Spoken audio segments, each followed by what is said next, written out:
Voilà, c'est de la musique qui a transité qui est venue. C'est des berbères islamisés qui ont envahi l'Espagne, qui y sont restés plusieurs siècles, pardon. 8 siècles et demi.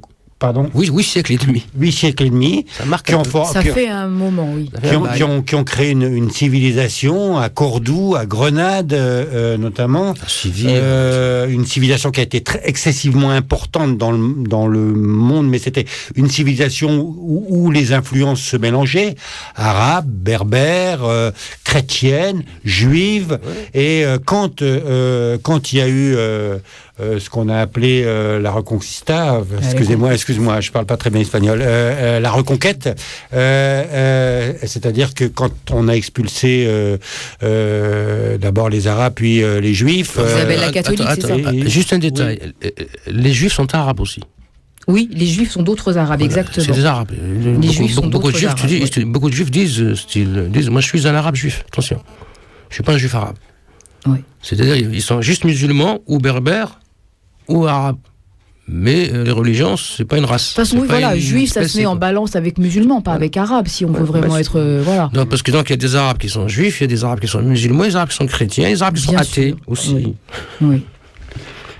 Et des juifs qui sont athées aussi. Aussi, ouais. Non, quand il y a eu la Reconquista avec Ferdinand et Isabelle la catholique, donc ou bien il les forçait à suivre à devenir chrétien, ou bien de vous casser, donc de l'autre côté, on vous jette à la mer. Bon. Donc les juifs et les musulmans, bien sûr, beaucoup sont partis. La reconquête a pris quand même 2 siècles, hein. Ça s'est pas fait en 5 minutes. Hein.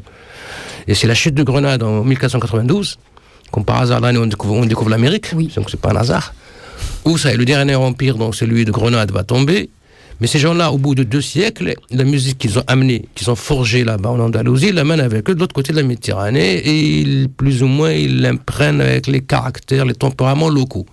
C'est de la fusion, en fait. La fusion avec les tempéraments locaux. C'est pour ça qu'on aura des musiques qui s'appellent des dérivés de l'andalou, qui vont s'appeler Haouzi à l'ouest, Aroubi à l'est, Malouf, etc. Oui, c'est un métissage musical et culturel qui se fait. Il y aura des petites nuances.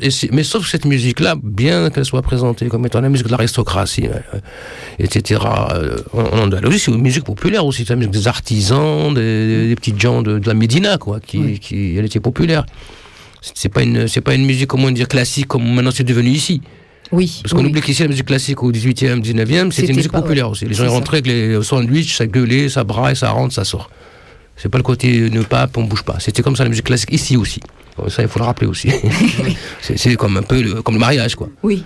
Y compris là-bas, c'était. C'est resté jusqu'à là où ça va y avoir un problème. Quand l'Algérie devient indépendante, il faut chercher sur l'identité. Il faut trouver des équivalences, mais ils prennent le modèle occidental comme équivalent. Ils disent, nous aussi, on a une musique classique. Scientifique, savante. Nous aussi. Donc la musique classique arabe-andalouse, elle devient la musique savante. La musique de référence. De référence des Algériens. Ils la diffusent en veux-tu, en voilà, à la radio, et ça gonfle les jeunes. Les gens en ont marre. Ouais. Parce que pour eux, cette musique, c'est à la savante, le reste, ça vaut rien du tout, etc. Le rail, le bédouin, le machin, ça vaut rien. Et pour ça, il y a une révolte après, même de la jeunesse, qui disent, on a marre, nous aussi, on a d'autres types de musique. On va venir sur tout ça. On va peut-être un petit peu aller un peu moins vite. Donc juste, on va écouter un dérivé de ce style-là, par une femme qui chante aussi, pour écouter une belle voix. C'est un dérivé Haouzi. Donc, en fait, les dérivés, je crois, c'est l'introduction d'instruments pour remplacer les instruments traditionnels. Oui, il faudra parler des instruments aussi. Je pense que pour remplacer les instruments traditionnels, on a repris des instruments berbères en fait, ou des instruments, enfin oui, ou occidentaux aussi. Ou occidentaux, on écoutera. Il y a le piano avec El Kourd tout à l'heure. Mais là, on va écouter encore un morceau de classique, Shirat Tetma et d'Ahmed Ben Achour. Shirat Tetma, elle est de Tlemcen, de l'autre côté. Voilà, et qui donc c'est le féminin de Cher. Ouais. Ça veut dire le maître. Mais c'est aussi, je l'ai choisi parce que c'est une très très belle voix. Tant mieux. Oui, Nana.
مضات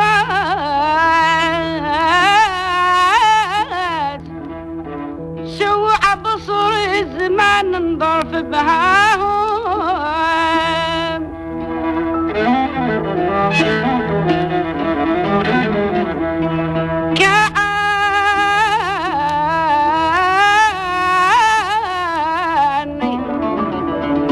كأني في المنام ما كنت معاهم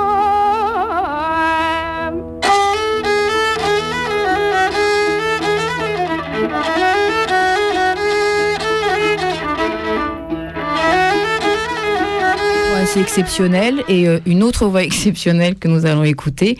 La chronique anticoloniale que vous avez l'habitude d'entendre sur notre antenne et sur cette émission, elle est assurée par Nils qui va nous dire un poème, qui va expliquer de qui et pourquoi.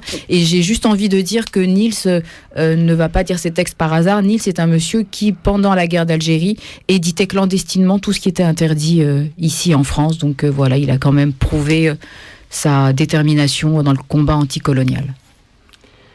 Oui, merci. Le premier poème, comment parler de littérature algérienne sans commencer par Kateb Yassine, l'auteur de Nejma, ce texte fondamental de la littérature algérienne et de la langue française. Sa pièce, Le cadavre encerclé, est interdite en 1954. Partisan de la cause algérienne, le poème que je vais lire, qui est intitulé « C'est vivre », est un hommage à 3 grandes voix de la cause algérienne disparues avant l'indépendance, le 5 juillet 1962. Il s'agit de Frantz Fanon, l'auteur des Damnés de la Terre et de l'an 5 de la Révolution algérienne, de Jean Amrouche, intellectuel et poète, intermédiaire entre le FLN et la France, chassé de Radio France par Michel Debré, et Mouloud Feraoun, écrivain, auteur des poèmes de Simoine, inspecteur des centres sociaux créés par Germaine Tillon et assassiné à Alger le 15 mars 1962 par l'OAS, 4 jours avant le cessez-le-feu. C'est vivre. Fanon, Amrouche et Feraoun, 3 voix brisées qui nous surprennent, plus proches que jamais. Fanon, Amrouche, Feraoun, 3 sources vives qui n'ont pas vu la lumière du jour et qui faisaient entendre le murmure angoissé des luttes souterraines. Fanon, Amrouche, Feraoun, eux qui avaient appris à lire dans les ténèbres et qui, les yeux fermés, n'ont pas cessé d'écrire, portant à bout de bras leur œuvre et leurs racines. Mourir ainsi, c'est vivre.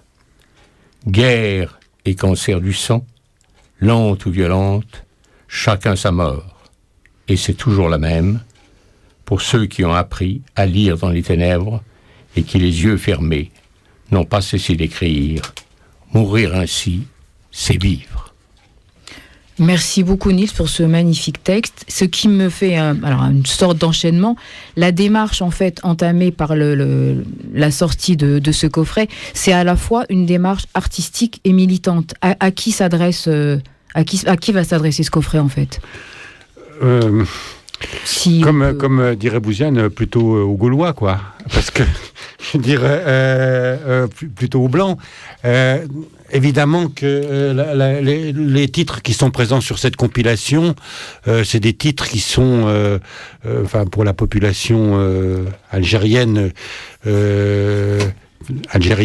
vivant en Algérie, sont des titres classiques, très connus. Pour nous, c'est l'occasion de faire découvrir, je dirais, aux Blancs, mais aussi peut-être à ce qu'on appelle les beurs, etc. Comme une réappropriation de leur propre mémoire. Oui, une sorte de repère. C'est évidemment pas...